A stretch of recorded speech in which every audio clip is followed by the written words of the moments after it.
لیلۃ القدر وما ادراک ما لیلۃ القدر لیلۃ القدر خیر من الف الشہر تنزل الملائکۃ والروح فیہا باذن ربہم من کل سلام ہی حتی مطلع الفجر۔ اللہ کے نام کے ساتھ خوب رحم کرنے والا نہایت مہربان ہے۔ بے شک ہم نے نازل کیا اس قرآن کو لیلۃ القدر عزت والی رات میں۔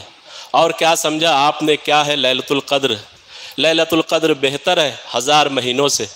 اترتے ہیں اس رات میں فرشتے اور روح الامین حضرت جبرائیل علیہ السلام اپنے رب کے حکم کے ساتھ ہر کام کے لیے۔ سلامتی ہی سلامتی رہتی ہے طلوع فجر تک۔ آئیے سامعین، اس صورت شریفہ کی تلاوت کے بعد رمضان المبارک پر، فضائل رمضان المبارک پر درس قرآن سماعت فرمائے استاد محترم الحاج مولانا محمد مصطفیٰ صاحب سے۔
وہ قرآن شریف لا لو نا اٹھا کے، پارا نہیں ملا نا، قرآن شریف لا لو، مل گیا، ٹھیک ہے،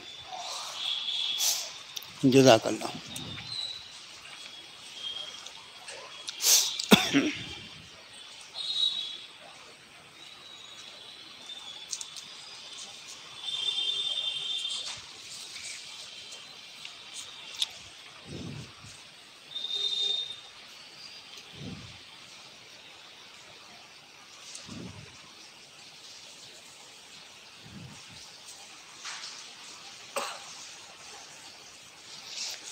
اعوذ باللہ من الشیطان الرجیم، بسم اللہ الرحمن الرحیم۔ یا ایہا الذین آمنوا کتب علیکم الصیام کما کتب علی الذین من قبلکم لعلکم تتقون ایاما معدودات فمن کان منکم مریضا او علی سفر فعدۃ من ایام اخر وعلى الذين يطيقونه فدية طعام مسكين فمن تطوع خيرا فهو خير له وأن تصوموا خير لكم إن كنتم تعلمون شهر رمضان الذي أنزل فيه القرآن هدى للناس وبينات من الهدى والفرقان فمن شهد منكم الشهر فليصم ومن كان مريضا أو على سفر فعدة من أيام أخر يريد الله بكم اليسر ولا يريد بكم العسر ولتكملوا العدة وَلِتُكَبِّرُوا اللَّهَ عَلَى مَا هَدَاكُمْ وَلَعَلَّكُمْ تَشْكُرُونَ۔ صدق اللہ العظیم۔ آمنت بما انزل اللہ من کتاب، قرآن پاک کے دوسرے پارے میں سورۃ البقرہ کی 183 184 اور 185 نمبر کی 3 آیتیں اس وقت آپ کو پڑھ کر سنائی۔ جیسا ہمارے رفیق محترم نے اعلان فرمایا کہ آج کا درس انشاءاللہ آنے والے ماہ مکرم کے تعلق سے کچھ باتیں عرض کرنی ہیں آپ کے سامنے، اس لیے آپ کے خادم نے ان آیات بینات کا انتخاب کیا۔ سب سے پہلے ترجمہ سماعت فرمائیں تینوں آیتوں کا۔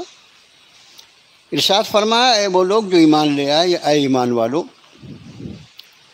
تم پر اسی طرح روزے فرض کیے گئے جیسے تم سے پچھلی امتوں پر کیے گئے تھے، تاکہ تم میں تقوی پیدا ہو۔ دن ہیں گنتی کے یا گنے ہوئے، پھر بھی جو کوئی تم میں سے مریض ہو یا سفر پر ہو، پھر وہ گنتی بعد کے دنوں میں پوری کر لے۔ اور وہ لوگ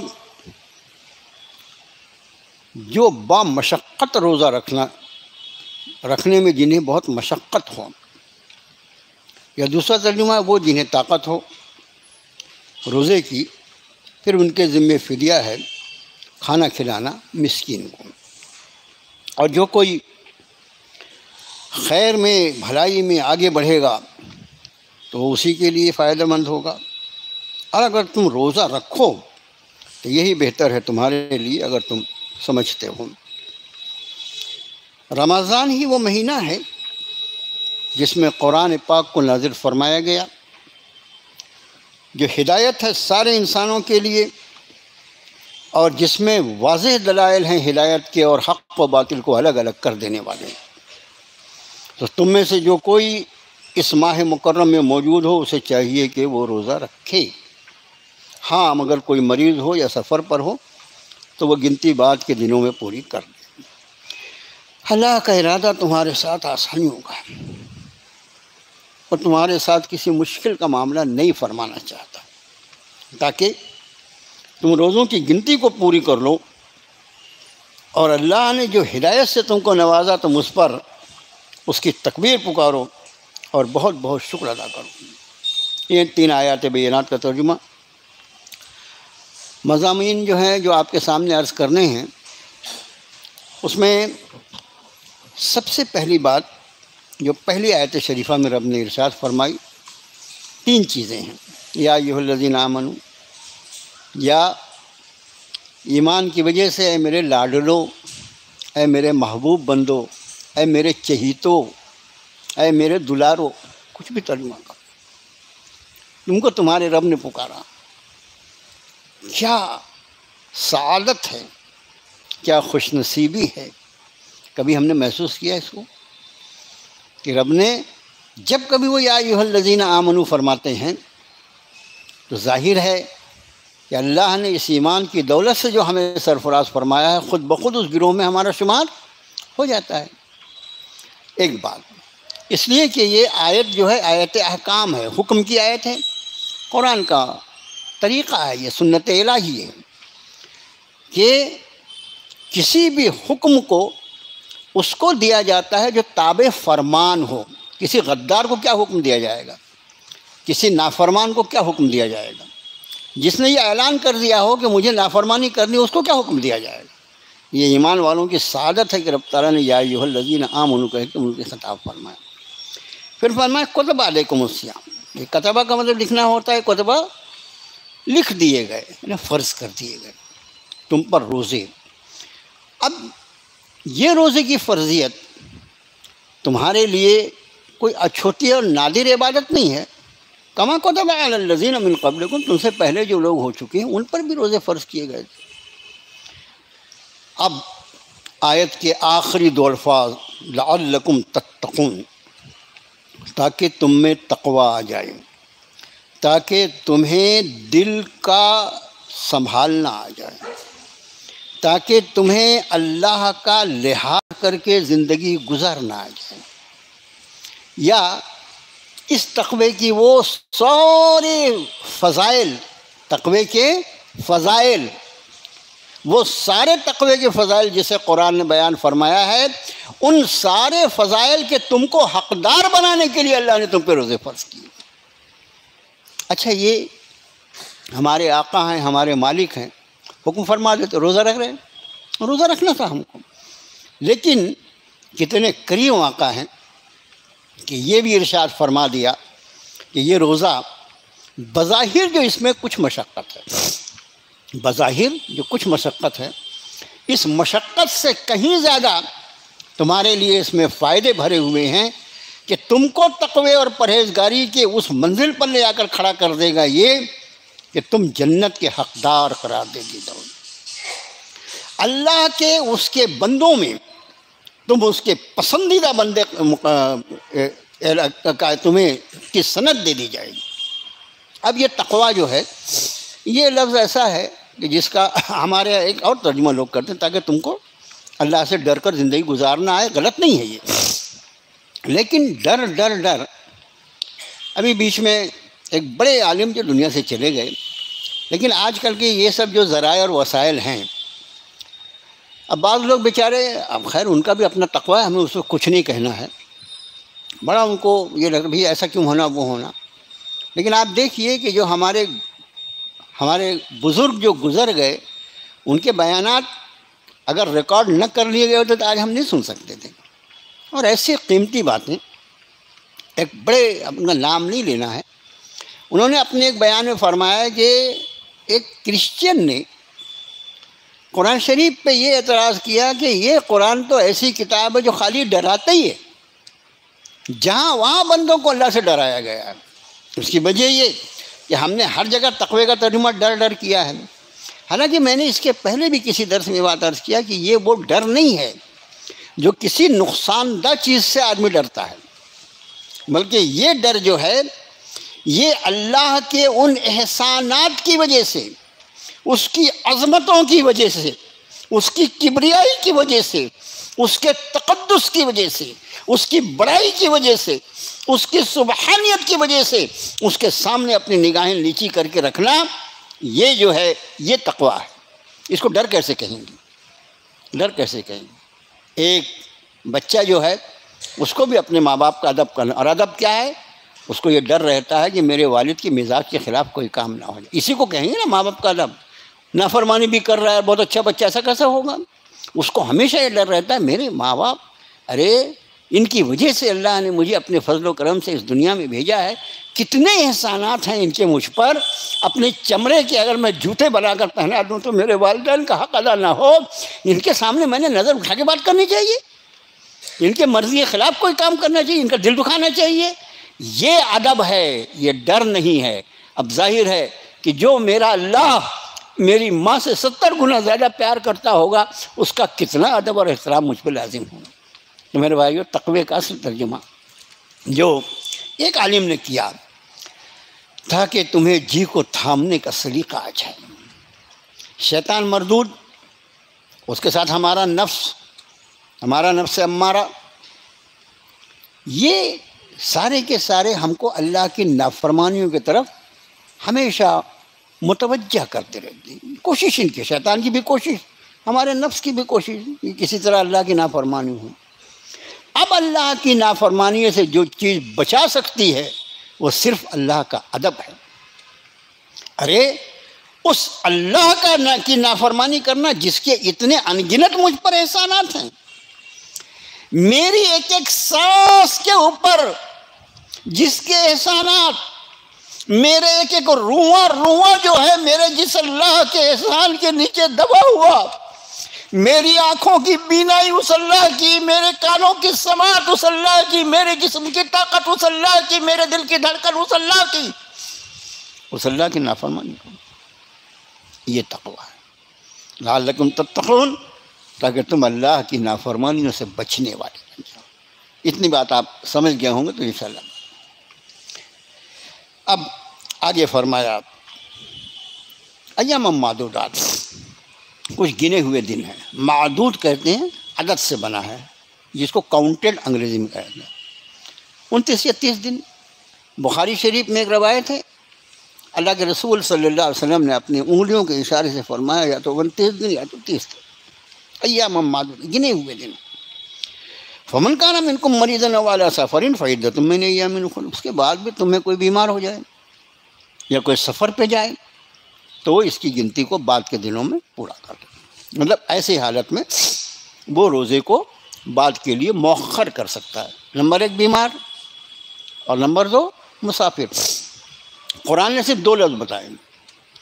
جو لوگ نبی کریم صلی اللہ علیہ وآلہ وسلم کی ذات عالی کے بغیر دین کا نقشہ چاہتے ہیں، دین کی سانچے ڈھانچے کی جو کوشش کرتے ہیں، ان عقل سے پیدل لوگوں کو معلوم ہونا چاہیے کہ اسی آیت شریفہ کی تشریح میں جناب رسول اللہ صلی اللہ علیہ وآلہ وسلم نے حائضہ عورت کو بھی شمار فرمایا ہے۔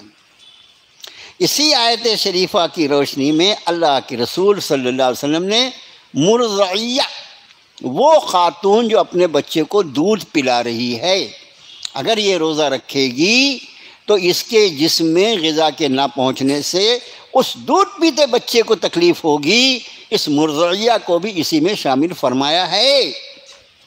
اور ظاہر ہے یہ حق کہ کس آیت کی کیا اصل معنی ہے وہ جناب محمد الرسول اللہ صلی اللہ علیہ وسلم کی ذات عالی سے، ان سے شروع ہو کر انہیں پر ختم ہو جاتا ہے۔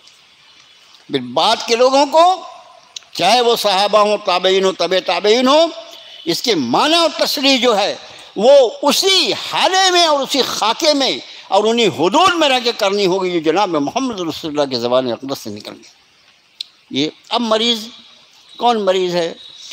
علماء نے اس کی تشریح فرمائی کہ ایسا مریض جس کو روزے سے اس کے مرض کے بڑھنے کا خدشہ ہو، یا اس کے ہلاک ہونے کا خدشہ ہو، یا تیسری بات اس کے مرض کے طویل ہونے کا خدشہ ہو۔ ابھی اگر یہ روزہ نہیں رکھے گا، دوا وغیرہ برابر کھائے گا، بعض دوائیں ایسی ہوتی ہیں جو 6 آورلی ہوتی ہیں، 6 گھنٹے میں دوائیں دی جاتی، بعض ایسی وہ ہوتی ہیں۔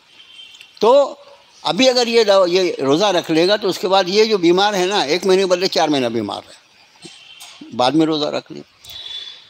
لیکن ان سب کے بعد ایک اور مطلب علی الذین یطیقونہ فدیۃ طعام مسکین، یطیقونہ، اس کا لفظی ترجمہ ہوگا جو طاقت رکھتے ہوں اس کی، ایسی ترجمہ ہوگا نا سر؟ مطلب آپ سے پوچھ لینا ضروری، آپ لوگ جاننے والے ہیں۔ یطیقونہ کا لفظی ترجمہ ہوگا جو اس کی طاقت رکھتے ہوں، اور ایک اور ترجمہ اس کا ہوتا ہے، اس کے قواعد کے اعتبار سے وہ ترجمہ ہوتا ہے جو اس کی طاقت نہیں رکھتے۔ اسی لیے میں نے کیا ترجمہ کیا؟ جو با مشقت روزہ رکھنا چاہتے، جیسے ایک ضعیف آدمی ہے، بیمار آدمی جو ہے وہ روزے کو مؤخر کرے گا، انشاءاللہ اللہ بعد میں اس کو شفا عطا فرمائیں گے، وہ روزہ رکھ لے گا، قضا کر لے گا۔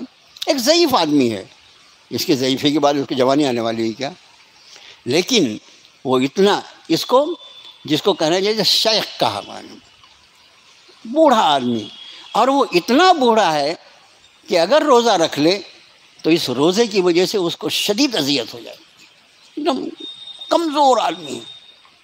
تو ایک ترجمہ جو لوگ اس کی طاقت رکھتے ہوں، یہ ترجمہ کیا جائے تو پھر تفسیر اس کی یہ ہوگی کہ یہ احکام شروع میں اللہ نے نازل فرمائے تھے۔ جب اول روزہ فرض کیا گیا تو یہ اجازت تھی کہ اگر کسی کو طاقت ہو اور اس کے بعد بھی وہ فدیہ دینا چاہے تو فدیہ دے سکتا، شروع میں۔ اگلی آیت نے اس آسانی کو اللہ نے نکال دیا۔ تو ایک تشریح یہ ہوگی اگر اس کا ترجمہ کیا جائے جو اس کی طاقت رکھتا ہو، اور اگر اس کا ترجمہ یہ کیا جائے کہ جو اس کی طاقت نہیں رکھتا، بہت ہی کمزور، بہت ہی لاغر آدمی، تو پھر اس کا ترجمہ وہی جو ابھی فدیے کا ہے کہ اس کو چاہیے کہ وہ اپنے روزے کے بدلے فدیہ دے دے۔ لیکن ان سب کے بعد رب نے ارشاد فرمایا فمن تطوع خیرا فهو خیر اللہ۔ روزہ نہیں رکھ سکتا صاحب، روزہ بہت بوڑھا ہوں، مر جاؤں گا، اور وہی بڑے میاں کو عید کے بعد دیکھو تو وہ ولیمے میں اور شادی میں، ارے میرے کو ویل چیئر سے لے چلو یار، کیا اتنا بڑی تقریب ہے؟ یہ ذرا سوچنے کی جیسی بات ہے۔ روزہ رکھ کے مر رہا تھا اور اس کے بعد وہاں جانے کے لیے اتنا شوق، تو تیری کمزوری تیرا ضمیر خود برداشت کرتا ہے کیا؟ کل اللہ کے سامنے کیا جواب دیا؟ اس لیے قرآن نے فرمایا ومن تطوع خیر، یہ ایک اصول ہے اسلام کا، ومن تطوع خیرا فهو خیر اللہ، جو کوئی کسی خیر میں اپنی خوشی سے آگے بڑھے اسی کے لیے اس میں خیر، اسی کا فائدہ اس کو ہوگا۔ اور پھر آخری حصے میں فرمایا وَأَن تَصُومُوا خَيْرٌ لَكُمْ، یہ سب ثانیہ ہم نے دی ہیں، تم ہمارے بندے ہو، ہم تمہاری کمزوریوں کو خوب جانتے ہیں، اس لیے کہ جو تمہاری معذوریاں ہوں گی وہ بھی تو ہماری پیدا کردہ ہوں گی نا، ہم ہی تمہارے رب ہیں نا۔ لیکن جو کوئی ایسی جس کو عذر پیش آیا ہے کہ وہ روزے کو مؤخر کر سکتا ہے، لیکن اس کے بعد بھی وہ کہے کہ نہیں انشاءاللہ، کہاں رمضان آئیں گے بعد میں، جب نبی کریم صلی اللہ علیہ وسلم نے فرما دیا کہ رمضان کا ایک روزہ جو ہے اس کا بدل سارے سال کا روزہ نہیں ہو سکتا، اپنی فیوض اور برکات کے طور پر۔ قضا تو ایک کا ایک رکھ سکتا ہے آدمی، وہ تو ہو جائے گی، قضا ادا ہو جائے گی اس کی، مگر اس کے فضائل اور اس کی برکات جو ہیں غیر رمضان میں کہاں آئیں گی؟ اس لیے رب نے فرمایا وَأَن تَصُومُوا خَيْرٌ لَكُمْ، خود تم فیصلہ کرو، اگر تم روزہ رکھو تو یہ تمہارے لیے بہتر ہے، ان کنتم تعلمون، اگر تم سمجھو۔ جلدی جلدی اس لیے یہ بہت سارے مضامین ہیں اس میں۔ تو میرے بھائیو، جو لوگوں کو عذر ہے، جیسے عام طور سے شوگر کا پیشنٹ میں خود بھی پچھلے 25 سال سے ہوں، اللہ کا شکر، اور شوگر کی وجہ سے کبھی میرا روزہ، اللہ کا احسان ہے کہ چھوٹنے نہیں پایا، تھوڑا سا اس کو ایڈجسٹ کرنا پڑتا ہے۔ اور یہ ہے کہ اب ڈاکٹر اگر یہ کہتے ہیں کہ بھئی تم روزہ رکھو گے، کیونکہ یعنی خالی پیٹ رہنا شوگر کے مریض کے لیے ان کے پیٹھی میں خطرناک ہوتا ہے، لیکن اب اس میں کیا ہے کہ ڈاکٹر کی جو صلاح ہے، قرآن کا اور شریعت مطہرہ کا کمال دیکھو، کتنی اس میں آسانیاں اللہ نے دی ہیں۔ یہ ڈاکٹر کہتا کہ نہیں صاحب ابھی اگر آپ روزہ رکھیں گے نا آپ کو چکر آئے گا، گر جائیں گے، ایسا ہوگا ویسا ہوگا، آپ کا شوگر لیول دیکھو، یہ ہے وہ ہے، تو پھر آپ اس کی بات مانیے۔ لیکن کبھی یہ بھی ہو سکتا ہے، شوگر کی عام طور سے بیماری جو ہے یہ ناقابل علاج بیچاری اتنی یعنی وفادار بیماری ہے کہ ساتھ ساتھ قبر تک، کفن تک جاتی ہے بیچاری، کتنی اچھی بیماری ہے۔ لیکن اگر اللہ شفا دینا چاہے تو ارے یہ کہو کہ یہ بیماری لا علاج ہے ڈاکٹروں کے نزدیک، اور اگر اللہ کا ارادہ ہو یہ بھی ہو سکتا ہے کہ مجھے یہ خطرہ تھا کہ اگر میں روزہ رکھتا تو میں گر جاتا، پڑ جاتا، یہ ہوتا، وہ خطرے تو ہمیشہ لگے رہتے، اس کے بعد ہم نے کیا کام چھوڑا؟ اللہ کی محبت میں روزہ رکھ لیا، اور اگر اللہ کا فیصلہ ہو جائے تو اس روزے کی برکت سے تم کو شفا بھی عطا فرما سکتا۔ میں نے الحمدللہ اپنی زندگی میں ایسے معاملات دیکھے ہیں، میں نہیں کہتا کہ آپ کو اس پہ عمل کرنا ہے، لیکن دیکھو یہ تو اللہ کی محبت کا معاملہ ہے بھائی۔ اب آگے فرمایا شہر رمضان الذی انزل فیہ القرآن، رمضان ہی کا وہ مہینہ ہے جس میں قرآن نازل فرمایا گیا، ھدی للناس وبینات من الھدی والفرقان، سارے انسانوں کے لیے ہدایت اور واضح بیانات ہیں اس میں ہدایت کے، حق اور باطل کو الگ الگ کرنے۔ اس کو فرقان لفظ جو ہے نا، اس کا ایک ترجمہ ہوتا ہے کسوٹی۔ کسوٹی ایسی چیز جو متضاد چیزوں کو جانچنے کے لیے کام آئے، اس کو کسوٹی، ہر چیز ہی کسوٹی ہوتی ہے۔ جیسے آپ دیکھیے دودھ، سونا چاندی کے لیے تو ہوتی ہے سوناروں کے پاس، لیکن دودھ میں کتنا اصلی ہے کتنا نقلی ہے، فلاں چیز، ہر چیز کو جانچنے کی ایک کسوٹی ہوتی ہے۔ یہ فرقان ہے، حق اور باطل کو الگ الگ کر دینے والی۔ اس کا معنی جو آدمی کی زندگی میں، جس آدمی کی زندگی میں یہ کسوٹی نہیں ہوگی، اس کے پاس حق اور باطل کی پہچان کا کوئی پیمانہ ہی نہیں رہے گا۔ جو قرآن نے کہا وَلَا تَلْبِسُوا الْحَقَّ بِالْبَاطِلِ، تم باطل کو حق کا لباس مت پہناؤ۔ یاد رکھو باطل جب بھی آتا ہے تو ہمیشہ وہ حق کا لباس پہن کے آتا ہے۔ شیطان جب بھی آتا ہے تو وہ ہمارا ہمدرد بن کر آتا ہے، دشمن بن کر آئے گا تو ان کو پہلے لات مار دیں گے۔ اسی طرح جتنے باطل ہوتے ہیں وہ ہمیشہ اس پر حق کا لبادہ اڑھایا جاتا ہے تاکہ تم اس کو درست اور صحیح سمجھ کر اس کو قبول کر لو۔ اگر تمہارے پاس کسوٹی ہوگی تو انشاءاللہ العزیز وہ کسوٹی تمہیں بتا دے گی کہ اس میں حق کیا ہے اور باطل کیا ہے۔ اور اگر کسوٹی نہ ہوگی تو کبھی بھی آدمی شکار ہو سکتا ہے حق اور باطل کی تلبیس کا، مل جل کر اس کی غلط مدد کرنے کا جو شیطان کام کرتا ہے، اس کا آدمی کبھی بھی شکار ہو سکتا ہے۔ اس لیے اس کا فرقان، فمن شہد منکم الشہر فلیصم، جو کوئی موجود ہو تم میں سے اس مہینے میں اسے چاہیے کہ وہ روزہ رکھے۔ ومن کان مریضا او علی سفر فعدۃ من ایام اخر، اب وہ جو وعلی الذین یطیقونہ فدیۃ طعام مسکین کی آسانی تھی کہ طاقت رکھتے ہوئے بھی کوئی اگر چاہے تو فدیہ دے سکتا، اس کو رب تعالیٰ نے نکال دیا۔ یہ تشریح بھی ایک مفسرین نے لکھی ہے، جو موجود ہو وہ روزہ رکھے۔ ہاں مریض اور مسافر کے لیے جو آسانیاں تھی فعدۃ من ایام اخر، وہ بعد کے دنوں میں اس کی گنتی پوری کر لے۔ یرید اللہ بکم الیسر، اللہ تمہارے ساتھ آسانی فرمانا چاہتا ہے، ولا یرید بکم العسر، وہ تمہارے ساتھ کوئی مشکل کا معاملہ نہیں فرمانا چاہتا، وَلِتُكْمِلُوا الْعِدَّةَ، تاکہ تم گنتی پوری کر لو، وَلِتُكَبِّرُوا اللَّهَ، اور تاکہ تم تکبیر بیان کرو اللہ کی اس بات پر، عَلَىٰ مَا هَدَاكُمْ، اس نے تمہیں ہدایت دے دیا۔ سب سے بڑی نعمت اللہ کی جو انسانوں کے لیے وہ ہدایت ہے، اسی کو ہم صراط مستقیم کہہ سکتے ہیں، اسی کو ہم ایمان کہہ سکتے ہیں، یہ سارے نام اسی ہدایت کے ہیں۔ کس نے دیا؟ کس نے اس کا فیصلہ کیا؟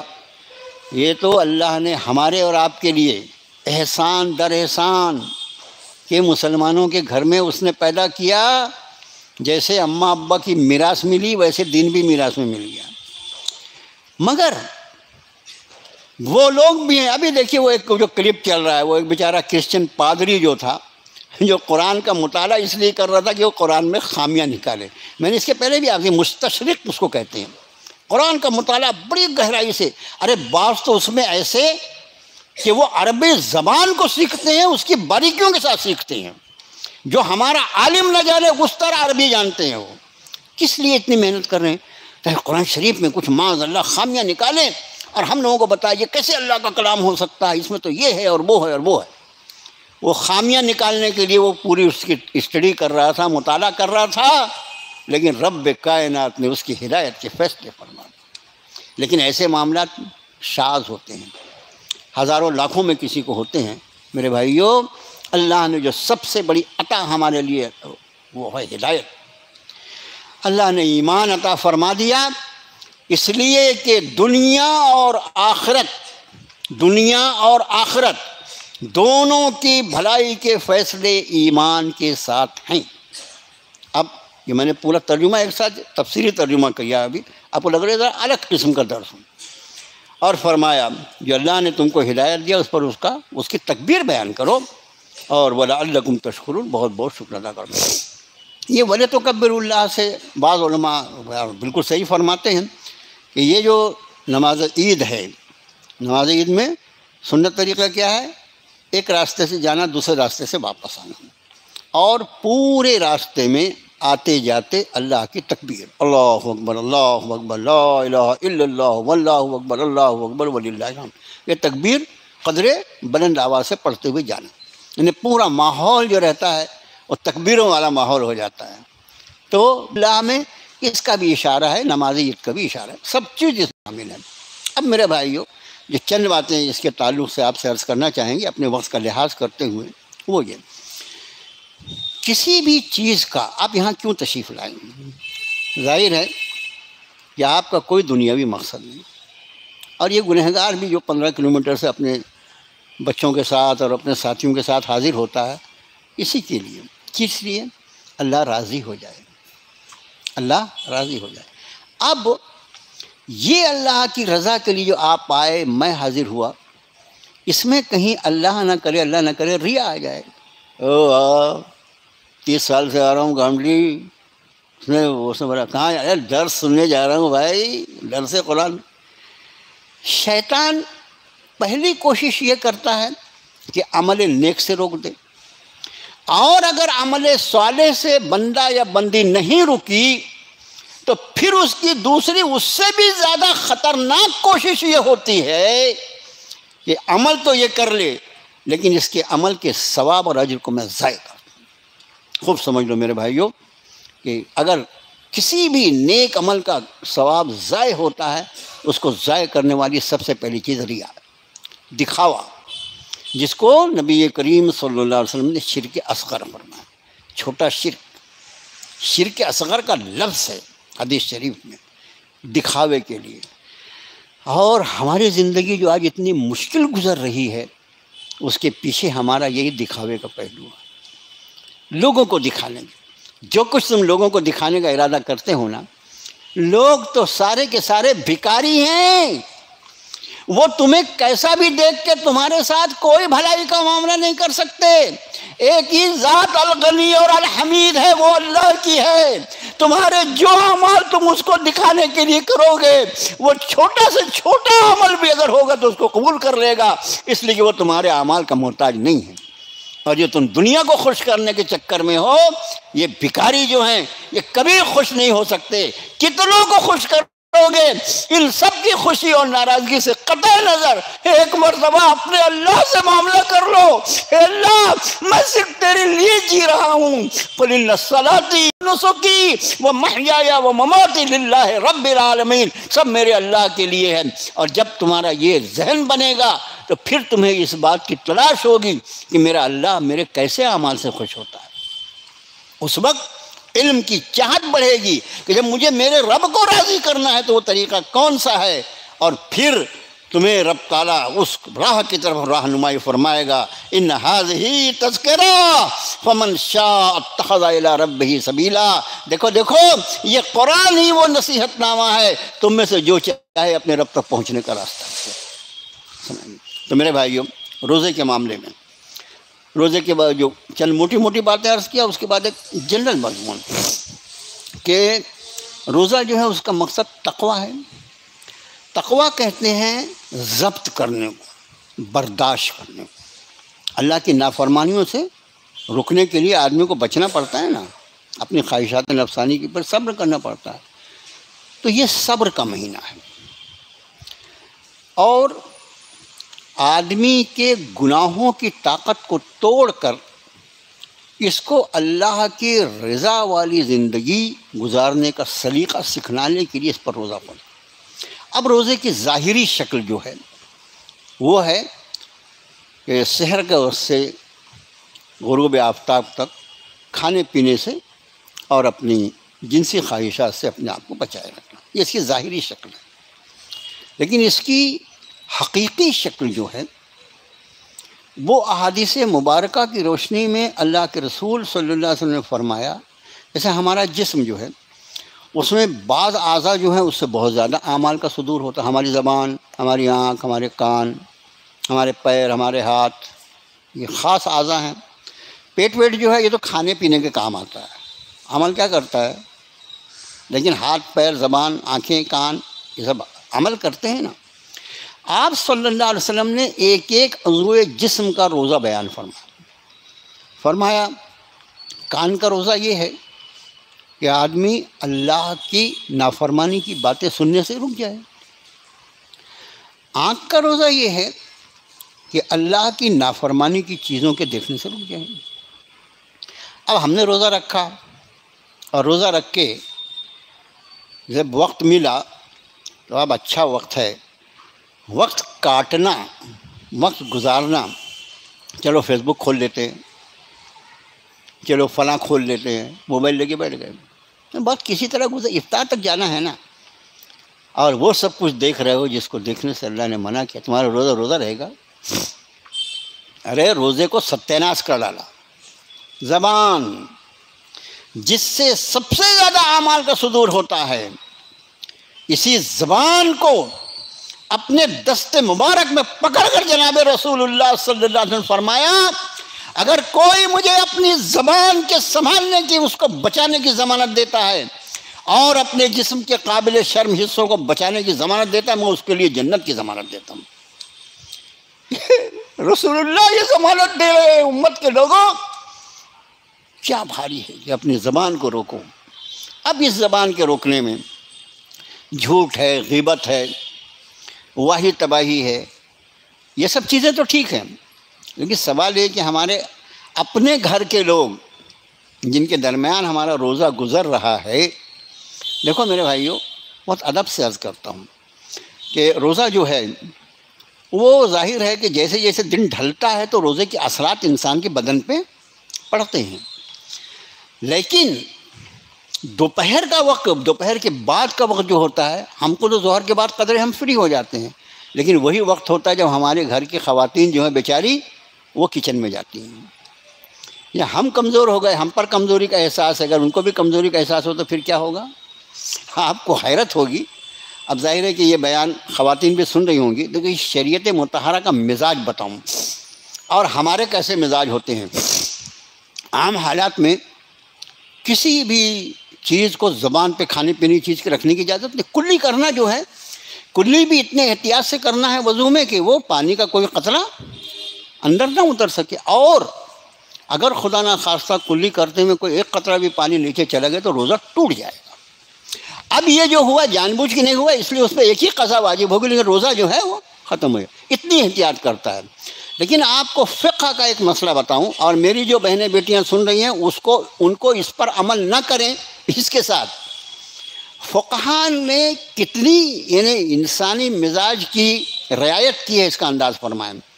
کوئی خاتون جس کا شوہر بہت ہی بد مزاج ہو اور اسے اس سے خدشہ ہو کہ اگر خدا نہ خواستہ سالن میں یا دال میں نمک زیادہ ہو جائے گا تو یہ مجھ کو اذیت پہنچائے گا، میرے ساتھ زیادتی کرے گا، اس عورت کے لیے اس بات کی اجازت ہے کہ وہ اپنے زبان کی نوک پر سوئی کے نوک کے برابر کوئی وہ کھانے پینے کی چیز کو رکھ کے اس نمک کو ٹیسٹ کر سکتی ہے، تاکہ اس روزے دار خاتون کا گھر جو ہے وہ اکھاڑا نہ بن سکے۔ اب انداز کریں کتنی رعایت ہے اس دین میں، اسلام میں۔ اب ظاہر ہے کہ یہ مومنہ خاتون، اس کا شوہر بھی تو مومن ہی ہوگا نا، کافر تو نہیں ہوگا نا، اور وہ اتنا بدمزاج، اتنا خبیث الفطرت کہ اگر کبھی سال کے 11 مہینے اس نے اتنا شاندار اور لذیذ کھانا کھلایا، کبھی اس پر اس کی تعریف بھی کی تو نے، اس کا شکریہ بھی ادا کیا؟ ذرا کم زیادہ ہو جائے تو افطار کے وقت تم برتن پھینکو گے؟ وہ جو سارا دن تم سے زیادہ مشقت کر کے جس نے روزہ گزارا ہے اس کو تکلیف پہنچاؤ گے؟ یہ کیا مزاج ہے میرے بھائیوں؟ یہ شاذ ہے، یعنی 100 میں سے 5-10% لوگ اتنے بد مزاج ہوتے ہوں گے۔ دوسری بات، سحر کا وقت اور افطار کا وقت جو ہے اس کی خصوصیات ہیں۔ عام دنوں میں نماز تہجد، آپ نے دیکھا ہوگا میں نے کبھی نماز تہجد کی زیادہ فضیلت میں بیان نہیں کرتا، اس لیے کہ خود میری تہجد تو پہلے درست ہو جائے، اور دوسری یہ کہ امت پہ فرض ہی تو باری ہے، تو تہجد میں کہیں اس نے تہجد پڑھنا شروع کیا، فجر کی چھوڑنا شروع کر دیا، کیا ہوا؟ بولے حضرت میں تہجد میں اٹھا تھا، اس کے بعد جو آرام کے لیے لیٹا نا تو 8 بجے اٹھا، تو اس کو ہاتھ جوڑ کے بولے اللہ کے لیے زندگی میں تہجد مت پڑھنا، فجر برابر پڑھنا، ٹھیک ہے نا؟ اس لیے کبھی، لیکن یہ اللہ نے ایک ایسا مہینہ عطا فرمایا رمضان کا جو نزول قرآن کا ہے کہ اس میں نماز تہجد عام فرض نمازوں کی طرح آسان ہو گئی۔ اس سحر کے لیے جب آدمی اٹھے گا تو جب تک سحری کا وقت رہتا ہے اس وقت تک تہجد کا وقت بھی رہتا ہے، آرام سے آدمی ایڈجسٹ کر کے جو اس کے کھانے پینے کا وقت ہے تھوڑا سا وقت اس میں ایڈجسٹ کر کے وہ آرام سے 4 رکعت 8 رکعت پڑھ کے خوب رو دھو کے دعا بھی کر سکتا ہے۔ عام دنوں میں رمضان کے علاوہ وہ وقت جو ہے وہ دعاؤں کی قبولیت کا سب سے افضل ترین وقت ہے، تہجد کا وقت۔ تو جب عام دنوں میں وہ دعا کی قبولیت کا وقت ہے تو رمضان میں کیا ہوگا اس کو کیا بتایا جا سکتا ہے؟ صحیح ہے کہ اس کی حقیقت ہم بیان نہیں کر سکتے، لیکن اب سوال یہ ہے کہ تہجد کی برکت خالی میرے لیے ہے، میری بیوی کے لیے، میری بہوؤں کے لیے، وہ بھی بیچاری پڑھیں تہجد، تو اس کے لیے ایک تو وہ ہم تو آرام سے خر سوتے رہتے ہیں، وہ بیچاریاں گھنٹہ 1.5 گھنٹہ پہلے اٹھتی ہیں تیاری کے لیے، ان کو تہجد کا وقت اس وقت ملے گا جب ہم اپنے نخرے کم کریں گے، ہمارے نخرے جو ہیں نا کھانے پینے کے۔ میں نے تو آج جو ایک بات بولا، آپ کو بول ہی دیتا ہوں نا کہ اتنے دن سے تو برداشت کر ہی رہے ہیں آپ، اور شاید میری موت تک آپ کو برداشت کرنا پڑے، وہ یہ کہ رمضان جو ہے وہ بھوکا رہنے کا مہینہ ہے، پیٹ کو خالی رکھنے کا مہینہ ہے، لیکن ہمارا جو حال ہے وہ صرف ہمارے کھانے پینے کے اوقات بدل جاتے ہیں، ورنہ جو کیلوریز جانی چاہیے بدن میں آپ سے عرض کروں کہ بلا خوف تردید یہ کہتا ہوں کہ عام مسلمان کے بدن میں عام دنوں کے مقابلے میں ڈبل ٹبل کیلوریز جاتی ہیں۔ کیا اثر ہوگا روزے کا؟ کیا اثر ہوگا روزے؟ تھوڑا خالی پیٹ بھی رہو میرے بھائیوں، ہمارے کو اللہ نے اتنی روزی میں برکت عطا فرمائی، حدیث شریف میں اللہ تعالیٰ روزی میں برکت عطا فرما دیتے ہیں، وہ اس لیے برکت عطا فرما دیتے ہیں کہ تو اپنی روزی کے کمانے میں سے وقت نکال کر زیادہ وقت اللہ کے سامنے سجدہ ریز ہونے کے لیے استعمال کر. اس لیے نہیں انہوں نے روزی میں برکت عطا فرمائی کہ تو اپنا شاہی دسترخوان لے کے بیٹھ جا اور ایسا افطار کرنا شروع کرے کہ نماز مغرب کی تکبیر اولیٰ کا بھی کوئی خیال نہیں. اور پھر بعض تو ایسے ہیں بعد میں پڑھ لیں گے نا، بیچارہ دن بھر روزہ تھا، تو افطار کے بعد دن بھر روزہ تھا، اس کی قضا سحری میں دن بھر روزہ رکھنا ہے، اس کا ایڈوانس بکنگ کیا ہے، کیا اثر پڑے گا روزے کا.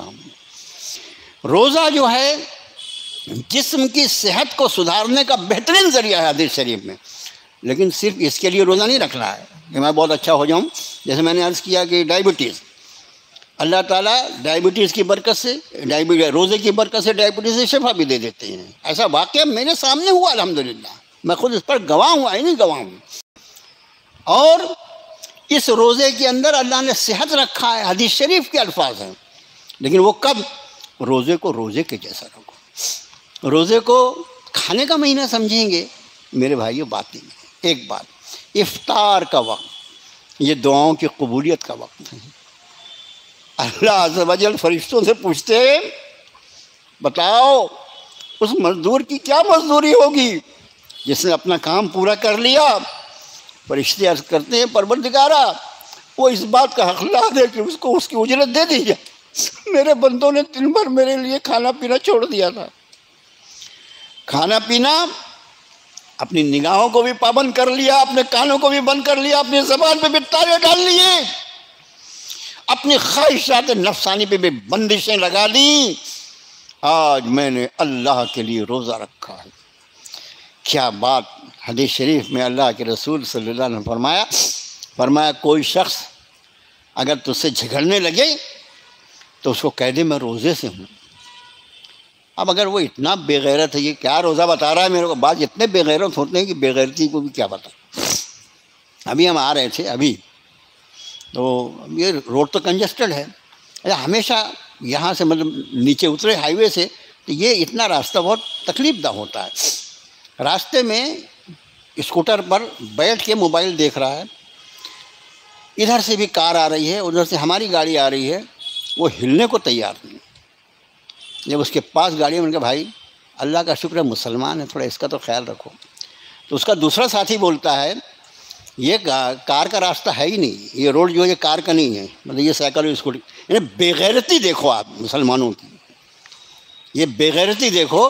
اور اس کے مقابلے میں غیروں کی آبادیوں سے گزر کے آپ دیکھو کہ وہ اس طرح راستہ روک کے کھڑے رہتے ہیں. یعنی حیرت ہوئی، میرا جی تو چاہا کہ میں گاڑی روک کے اتروں اور اس کو بتاؤں یہ کائے کا راستہ ہے کیا ہے. مجھے لگا دیر ہو جائے گی، اذان ہو جائے گی. اذان کا وقت ہو رہا تھا اس وقت. یعنی آپ انداز کریں ہم اپنے گناہوں پہ ڈھیٹ کتنے ہیں. جس نبی کی امت ہیں انہوں نے یہ فرمایا کہ راستے سے تکلیف دہ چیز کا ہٹا دینا صدقہ ہے.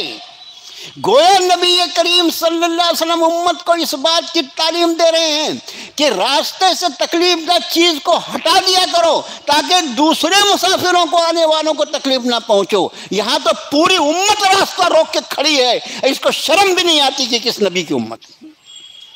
یہ سب کا سب تقوی اور پرہیزگاری کا حصہ ہے، یہ سب تقوی اور پرہیزگاری کا حصہ ہے میرے بھائیوں.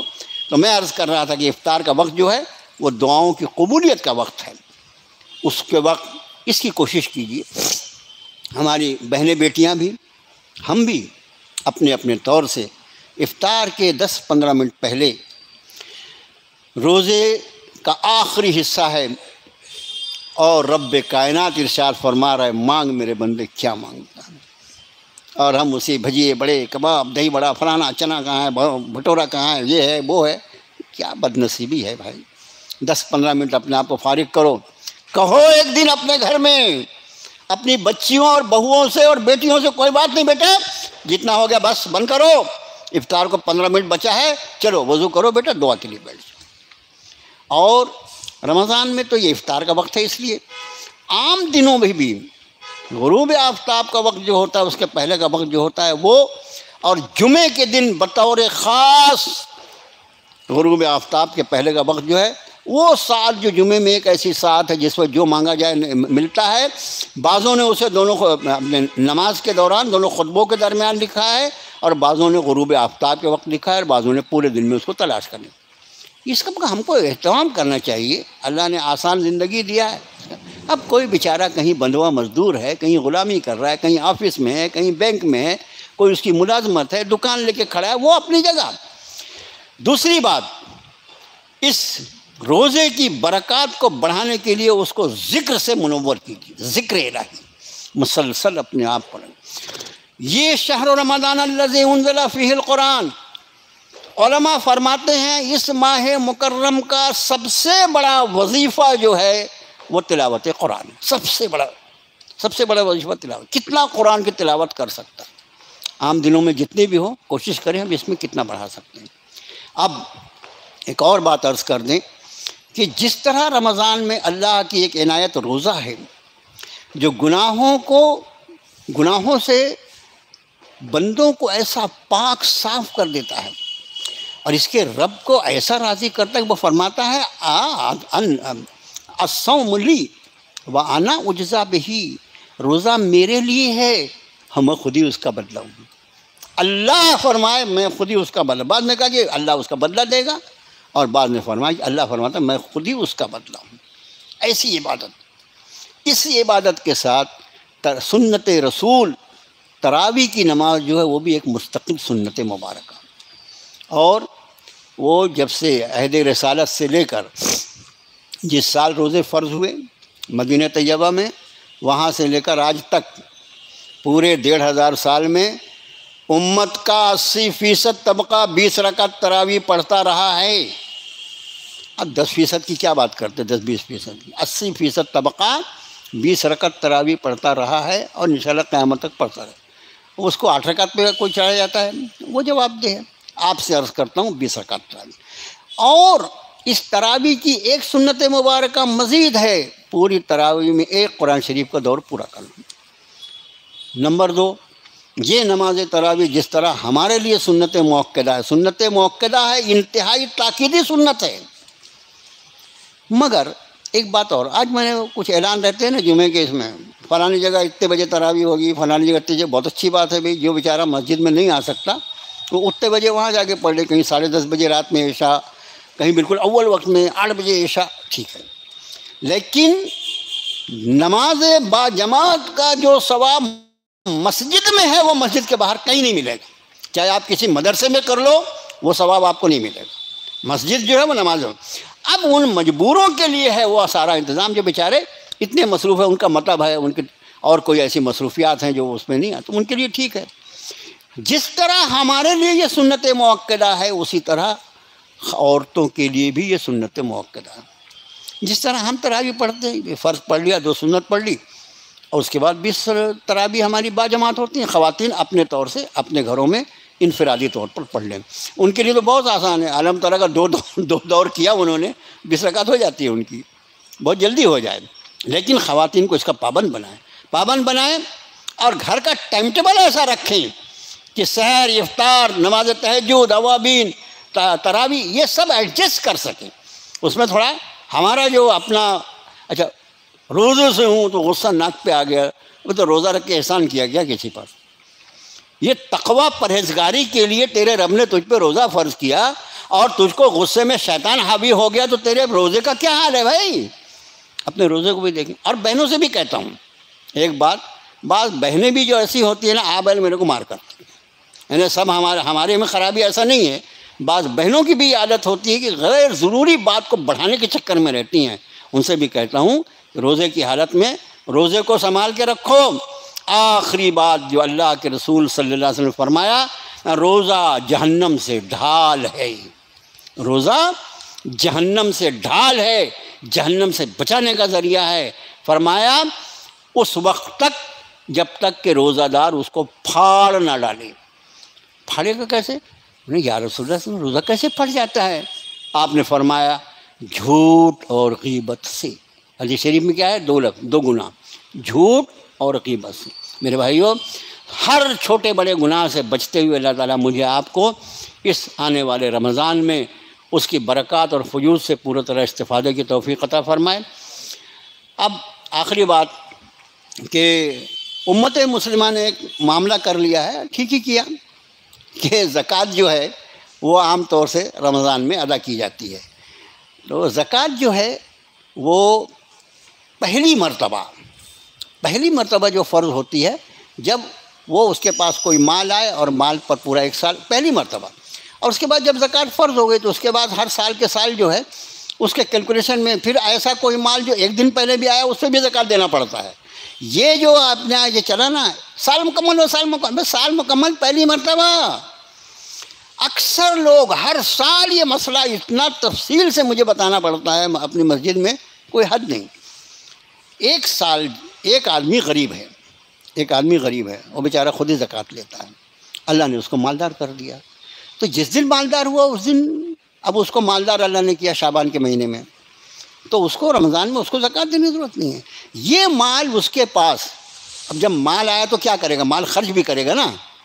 تو مال آنے کے بعد پھر یہ مال خرچ کرتے آتے جاتے، کم زیادہ پلس مائنس، اس نے کچھ بزنس کیا، کبھی گھٹ گیا کبھی بڑھا، ایسا ہوتے اس پر 1 سال گزر گیا. اگلے شعبان تک بھی اللہ نے اس کے پاس اتنا مال رکھا کہ وہ صاحب نصاب ہے، تو پہلی مرتبہ اس پہ زکوٰۃ اب فرض ہو جائے گی. لیکن اب جب پہلی بار زکوٰۃ فرض ہوئی، اس کے بعد جو سال میں اگلے شعبان میں جب وہ کیلکولیٹ کرے گا، اس وقت جو مال اس دن اس کے پاس موجود ہوگا، فرض کیجئے 29 یا 30 شعبان کو ہم نے اپنا مالی سال بنایا، 30 شعبان کو جو کچھ اس کے پاس رہے گا اس پر سب پر زکوٰۃ واجب ہوگی، چاہے کوئی مال 1 دن پہلے کیوں نہ آیا. یہ ہمیشہ خیال رکھو. سال گزرا، اگر سال گزرنے پہ زکوٰۃ دینا رہے تو ہر دن زکوٰۃ دینا پڑے گا، اور ایسا حساب رکھنا پڑے گا کہ یہیں پر آدمی کو اور ٹھکانے ہو جائیں گے. ممکن ہی نہیں ہے نا. ایک بات، اب اپنا جو ادارہ مجلس تعلیم القرآن ہے، وہ جو مکان الحمدللہ لے رہے ہیں، اس میں زکوٰۃ کی ایک نیا پیسہ نہیں چلتا. لیکن اس ماہ مکرم میں ثواب کا ریٹ بہت بڑھ جاتا ہے. نفل کا ثواب فرض کے برابر، فرض کا ثواب 70 گنا. کتنا ریٹ بڑھا رہتا ہے بھائی. سیزن ہے، یہ سیزن ہے نیکیوں کا. تو جو لوگ اس میں تعاون فرمانا چاہیں وہ خیال رہے گی زکوٰۃ کی رقم نہیں چلے گی. مگر اللہ کا شکر ہے میرے بھائیوں، بہت سارے ادارے اور جو لوگ کرتے ہیں بیچارے زکوٰۃ کی رقم کا استعمال. ہمارے یہاں تعلیم القرآن میں یہ ہوتا ہے کہ زکوٰۃ کی رقم جمع کی جاتی ہے اس موقع پر بھی، اور بیچ میں بھی جو صدقات وغیرہ آتے ہیں وہ ہم لیتے رہتے ہیں. اور صدقات کے علاوہ ایک اور رقم جو لوگوں کے بینک اکاؤنٹ میں انٹرسٹ ارن ہوتا ہے، انٹرسٹ جو جمع ہوتا ہے، ظاہر ہے بیاج تو حرام ہے نا، ہم تو اس کو کھا نہیں سکتے، ہرگز نہیں کھا سکتے. تو وہ جو انٹرسٹ کی رقم ہے وہ 3 طرح کی رقم، زکوٰۃ، صدقات، صدقہ فطر بھی اور دوسرے صدقات بھی، اور اس کے ساتھ ساتھ وہ انٹرسٹ کی رقم جو عام مسلمان کے لیے اس کی اجازت نہیں ہے. مگر علماء نے یہ فرمایا کہ کسی غریب کو یا کسی ایسے شخص کو جو زکوٰۃ کا حقدار ہے اس کو بغیر ثواب کی نیت کے دیا جا سکتا ہے. اس کو چھوڑنا نہیں اپنے اکاؤنٹ میں. جتنا تمہارا پیسہ اپنے ان کے ہاتھ جائے گا وہ سب کا سب صرف تمہارے ہی مخالفت میں استعمال ہوگا، سمجھ لو. تو وہ انٹرسٹ کا اماؤنٹ لے لیں. اب ظاہر ہے کہ زکوٰۃ کے حقدار ہیں جو بیچارے غریب ہوتے ہیں، اب ان کو بتایا تھوڑی جاتا ہے کائے کی رقم ہے یہ. تو اس 3 طرح کی رقم جو ہے وہ یہ تعلیم القرآن قبول کرتا ہے. اس کی رسید بک الگ ہے، ایک پیسہ زکوٰۃ کا الگ رکھا جاتا ہے. اور اس کا ہمارے یہاں جو سب سے بڑا استعمال ہے، تقریباً 38 سے 39 لوگ، یا 40 سمجھ لیں، ایک آدھ بڑھا دو، 40 ایسے گھر جہاں پر پورے مہینے کی تاریخ طے ہے کہ 10 سے 12 13 تک میں اپنے کو یہ کام کرنا ہے. ان کو پورے مہینے کا موٹا سامان جو استعمال ہوتا ہے ایک غریب گھر میں، وہ سامان کی کٹ بنا کر پورے 1 مہینے میں، جس میں چھوٹی موٹی خاندان، کتنے ایسے خاندان ہیں مسلمانوں میں کہ اگر ابھی تو آج کل ویڈیو کا زمانہ ہے، فوٹو بنا کے لایا جا سکتا ہے، اب دیکھیں تو آنکھ پکڑ لیں، یعنی آنکھ بھیگ جائے آپ کی. ایسا یہ ایک شخص جو ہے وہ بالکل یعنی ہڈیوں کا پنجر بن کے بستر پہ پڑا ہوا ہے. اس کی ایک بیٹا اور بہو بھی ہے، وہ چھوڑ کے چلے گئے. ہاں، ایک بیٹی ہے مطلقہ جو اس کے سینے پر اپنے بچوں کے ساتھ لا کے بیٹھی، کوئی کمانے والا. اور ایسے نہ جانے کتنے خاندان ہیں. میرے بھائیو، اللہ کا واسطہ دے کے کہتا ہوں، ایسے لوگوں کا پہلے فرصت میں خیال رکھو. تو تعلیم القرآن نے ایسے لوگوں کو منتخب کر چن کے رکھا ہے۔ اور اللہ کا شکر ہے کہ ان کے گھر لے جا کر ان کو صرف فون کر دیا جاتا ہے کہ بھئی ہم آ رہے ہیں، ان کے گھر لے جا کر یہ ان کے مہینے بھر کی ضرورت پہنچائی جاتی ہے، اور اس کا اجر و ثواب ان لوگوں کو ملتا ہے جنہوں نے اس زکوٰۃ کی رقم کو جمع کیا ہے۔ تو تعلیم القرآن بھی زکوٰۃ کی رقم اور صرف زکوٰۃ کے لیے خرچ کرتی ہے، اس کا اور کوئی دوسرا استعمال ہوتا ہی نہیں اللہ کے فضل و کرم سے۔ یہ اللہ نے جب اپنی کتاب سے نوازا تو کہاں بے احتیاطی کرے۔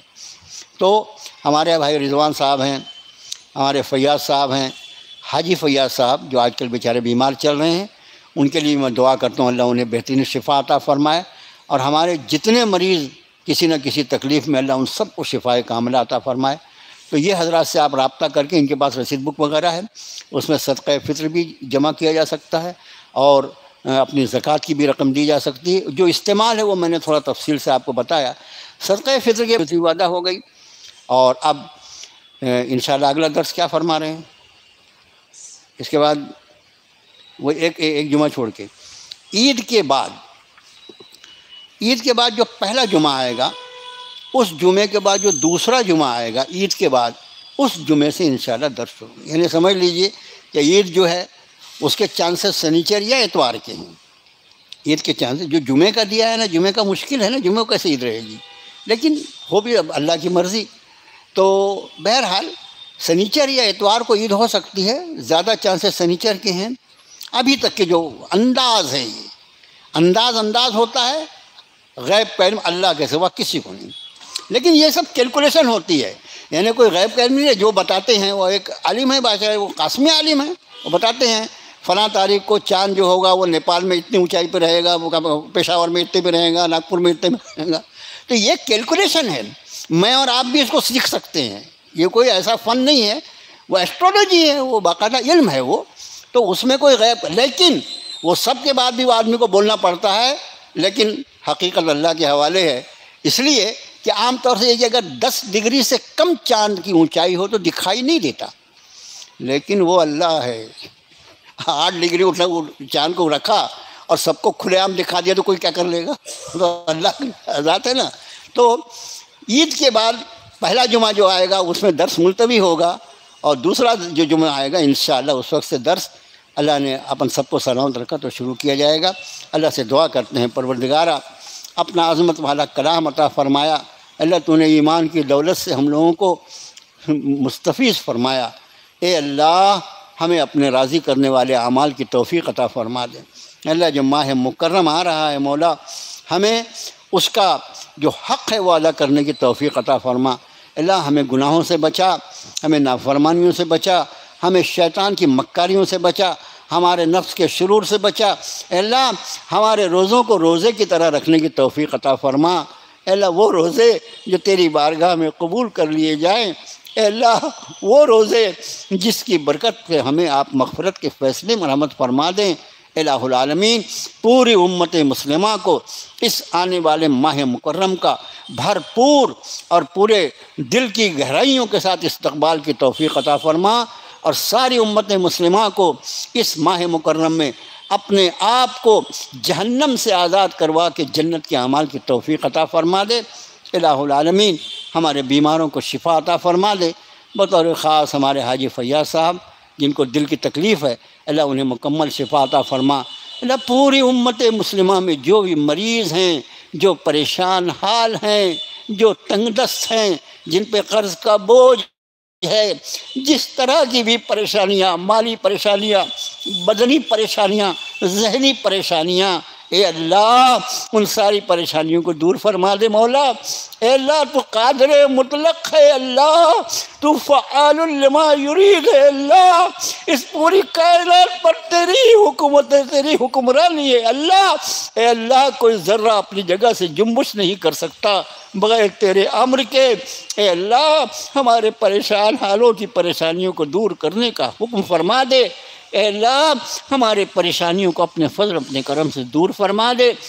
اے اللہ امت مسلمہ کی حفاظت کے فیصلے صادر فرما۔ اے اللہ دشمنان اسلام کے حوصلے بہت بلند ہو گئے ہیں، اے اللہ ان کے حوصلوں کو بھی پست کر دے، اور اے اللہ ان کے شرور کو بھی پست کر دے۔ اگر تو نے ان کے لیے ایمان کی توفیق مقدر فرمائی ہے تو تو انہیں ایمان کی دولت سے نواز دے، ورنہ اے اللہ وہ ظالم جو تیرے بندوں کے پیچھے پڑے ہوئے ہیں، اے اللہ تیرے نبی نے ابو لہب کے بیٹے کے لیے جو بد دعا کی تھی، ہم اسی لفظ میں اللہ اپنے کتوں میں سے کسی کتے کو ان پر چھوڑ دے، بولا کہ یہ مسلمانوں کا پیچھا کرنا چھوڑ دے۔ اے اللہ تو ہی ہمارا ولی ہے، تو ہی ہمارا کارساز ہے، تو ہی ہمارا مولا ہے۔ اے اللہ بس تیری ولایت ہمارے لیے کافی ہے۔ اے اللہ ہماری بدعمالیوں سے آپ کی ناراضگی اس کو دور فرما لے مولا۔ اے اللہ ہم اپنے گناہوں سے معافی چاہتے ہیں، اے اللہ پوری امت مسلمہ کی طرف سے معافی چاہتے ہیں، اے اللہ معاف فرما دے، اے اللہ معاف فرما دے، اے اللہ معاف فرما دے مولا، نگاہ کرم کا فرما دے اللہ، اے اللہ کرم والی نگاہ ڈال دے اس امت مسلمہ پر۔ وصلی اللہ تعالی علی خیر خلقہ محمد و آلہ وسلم۔